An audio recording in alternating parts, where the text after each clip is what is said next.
Hello students, आज के lecture में हम सीखेंगे स्क्वेयर्स को सॉल्व करना। यानी दो वैल्यूज़ का सम हो रहा हो और उसका स्क्वेयर हो तो उसको हम कैसे सॉल्व करते हैं। चलिए स्टार्ट करते हैं इसका सॉल्यूशन। तो सबसे पहले इसको सॉल्व करने के लिए हम इसका फॉर्मूला लिखेंगे। और फॉर्मूला क्या होता है? a प्लस बी का होल स्क्वेयर। यानी a और b कोई भी वैल्यू हो सकती है, x प्लस वाई का होल स्क्वेयर भी लिख सकते हैं। तो a प्लस बी का होल स्क्वेयर कैसे सॉल्व किया जाता है? ये इक्वल होता है a square plus 2ab plus b square. तो यानी हमारे पास जो वैल्यू गिवन है उसमें x किसकी वैल्यू होगी? a की वैल्यू होगी। फर्स्ट वैल्यू a की वैल्यू, सेकंड वैल्यू b की वैल्यू होगी। तो इसका मतलब a हमारे पास क्या है? हमारे पास a की वैल्यू x है और b किसके इक्वल होगा? 5 के।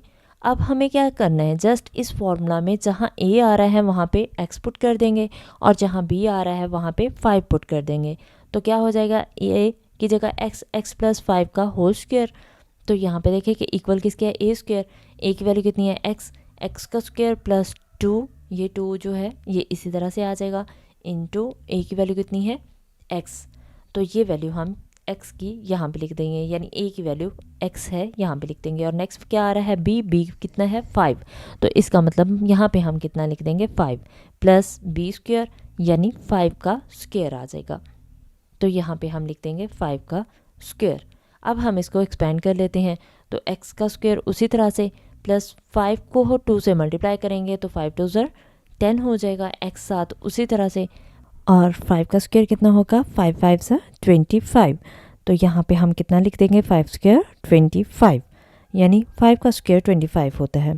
अब यहाँ पे देखिए कि हमने एक वैल्यू सॉल्व कर ली है, ये क्वेश्चन हमने सॉल्व कर लिया। अब इसी तरह से हम थोड़ा सा डिफ़िकल्ट करके दूसरा क्वेश्चन ले लेते हैं। जैसे कि हम लिखते हैं 2x प्लस 3 और इसका होल स्क्वायर। तो यहाँ पे हम इसी फॉर्मूला के थ्रू इसको सॉल्व करेंगे। तो यहाँ पे आप कंफ्यूज नहीं होंगे कि a की दो वैल्यूज़ तो नहीं होंगी कहीं, नहीं, a की वैल्यू होगी और वो होगी 2x। तो अब यहाँ जहाँ पे a होगा वहाँ आएगा 2x, क्योंकि a की वैल्यू क्या है? 2x और b किसके इक्वल है? 3 के। तो a की वैल्यू हम लिख देंगे यहाँ पे 2x और प्लस 2x का स्क्वायर आ गया प्लस 2 इंटू ए की वैल्यू 2x, यानी जहाँ भी a नज़र आएगा हम लिखेंगे 2x, और b की वैल्यू जहाँ भी b नज़र आएगा वहाँ पे हम लिखेंगे 3। यहाँ पे देखिए b आ रहा है नेक्स्ट वैल्यू, तो हम ये 3 लिखेंगे और प्लस b स्क्वायर यानी 3 का स्क्वायर। अब हम इसको एक्सपेंड करेंगे, ये दो वैल्यूज़ हैं तो इसका मतलब दोनों का स्क्वायर होगा। 2 का स्क्वायर कितना होता है?